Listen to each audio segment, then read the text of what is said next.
বাংলার ঐতিহ্যবাহী মাটির জিনিসপত্র কেবল একটি শিল্প নয়, এটি আমাদের সংস্কৃতি, পরিচয় ও জীবনযাত্রার প্রতীক।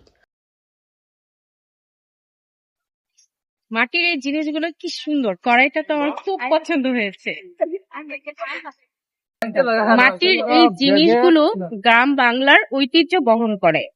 তো এখন খুব ট্রেন্ডিং মাটির এই ঐতিহ্যগুলো সবাই নিজেদের বাসার ডাইনিং এ এগুলো দিয়ে খাবার পরিবেশন করতে খুবই পছন্দ করে।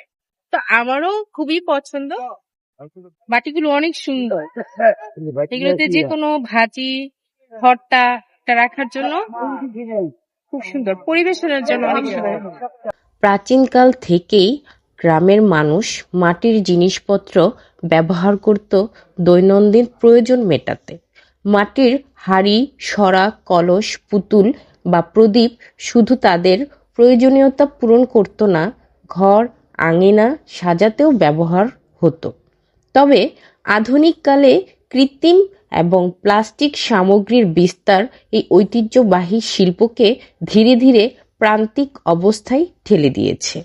মৃৎশিল্পীদের আর্থিক দুরবস্থা, আধুনিক প্রযুক্তির অভাব এবং বাজার সংকটের কারণে অনেকেই এই পেশা ছেড়ে দিয়েছেন। পাশাপাশি শহুরে জীবনের চাহিদা ও রুচি বদলে যাওয়ার কারণেও মাটির তৈরি জিনিসের ব্যবহার উল্লেখযোগ্যভাবে কমেছে।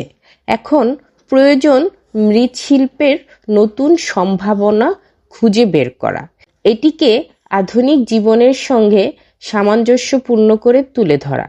শিল্প প্রদর্শনী, সরকারি সহায়তা এবং ক্রেতা ভিত্তিক উদ্যোগ নিলে এই মৃতপ্রায় শিল্পে নতুন প্রাণ সঞ্চার করা সম্ভব। মাটির এই ঐতিহ্য রক্ষার মধ্য দিয়েই আমাদের সংস্কৃতির শিকড়ে থাকা অনুভূতিগুলোকেও জাগ্রত রাখা সম্ভব। মাটির এই জিনিসগুলো দেখতে খুবই আকর্ষণীয়, তবে দামটা একটু বেশি। তবে আপনি যদি দামাদামি করে নিতে পারেন তাহলে কিছুটা কমে আপনি কিনতে পারবেন। আমি বাটিগুলো দেখছিলাম, আমার কাছে 450 টাকা করে চেয়েছে, তো হয়তো দামাদামি করলে কিছু কমে এটা কেনা সম্ভব। বাবুই পাখির এই বাসাটা দেখে আমার একটা গানের কথা খুব মনে পড়ল। গানটা আমি আপনাদেরকে এক লাইনে শোনাই।